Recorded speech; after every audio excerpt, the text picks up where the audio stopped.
I'm a trombone player. I'm a brass player. A lot of you who are musicians might understand that our instruments and the things we use to make the best sounds we can, the best music we can, we get pretty fussy, we get pretty picky, and we're trying this thing and trying this thing. And we're in the process of always trying to make what we do better. And sometimes it involves our equipment. I bought a trombone a long time ago.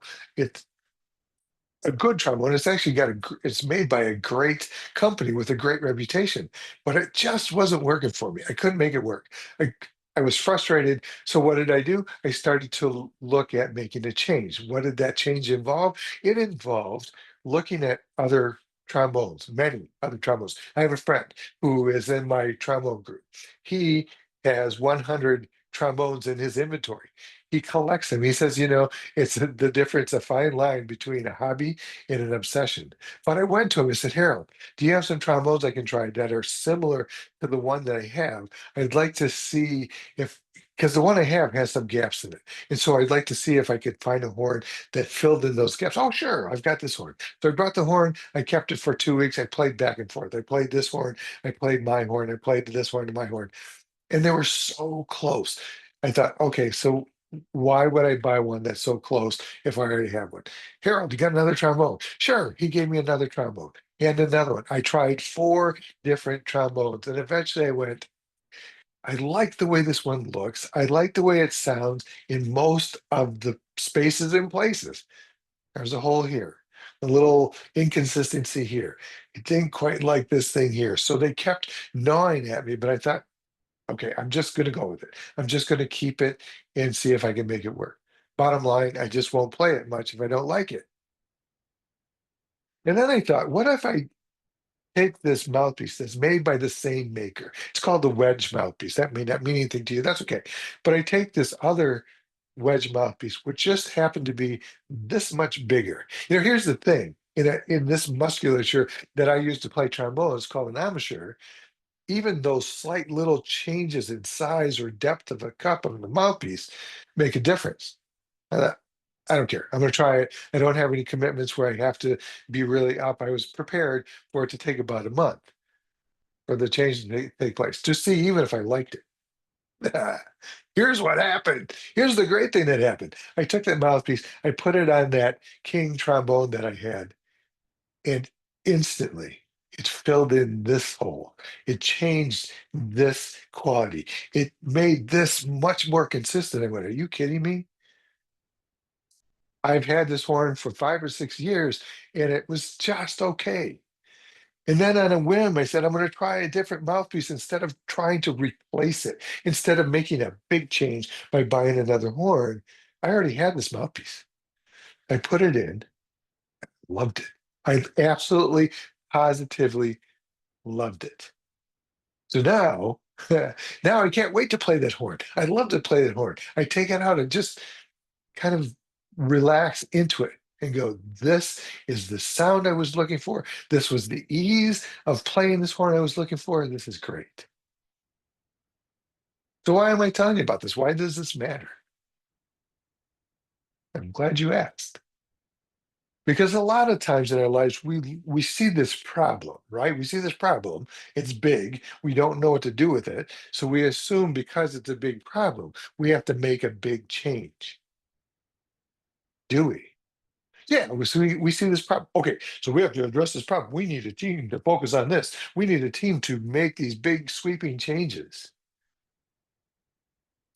And then someone raises their hand and they go, yeah, but what if we just tweaked this? Zen and the Art of Motorcycle Maintenance. I don't know who the author is, but it's a very famous book. And I remember reading that book when I was in my early 20s. And this man was looking at a part on his motorcycle, not the whole motorcycle. He was looking at this part. And he suddenly understood that if I tweak just this thing, the motorcycle is going to run exactly the way I want it to and need it to. Big change? Buying a new motorcycle? No. Small tweak? Make it run the way I want? Yes. There's a story in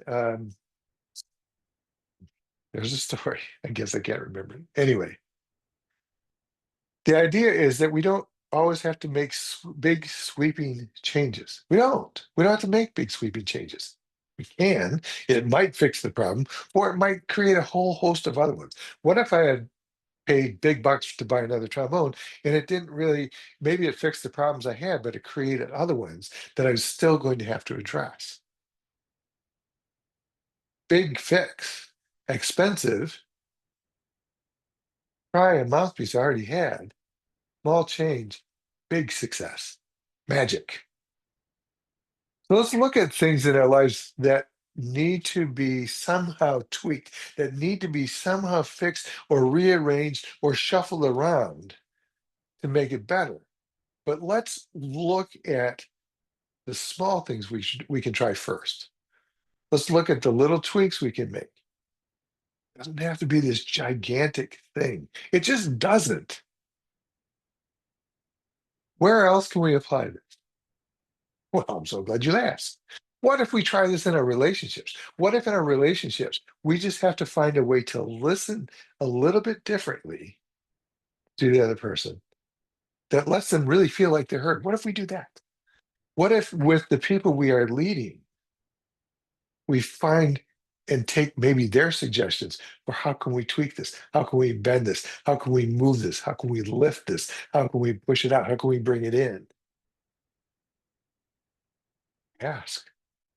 What if we ask? What if we ask people how we can make this a little bit better? Not a lot better. We don't need a big sweeping change. What if we just do a little one? I think it's worth asking. I think it's worth investigating. I think it's worth looking into because you may spend all kinds of money on something that's going to change the face of your business and it really doesn't. Or you can look for some small fix here and here and here and here that give you exactly the thing you were looking for. What do they say? Sometimes the gold is right in our own backyard. And it's right there in front of our eyes sometimes. Take a closer look. Take a closer listen. Check in with the things that might be easy to fix or easy to change before you make the big change. I'm John Nepper. I bet I did record it. Yep.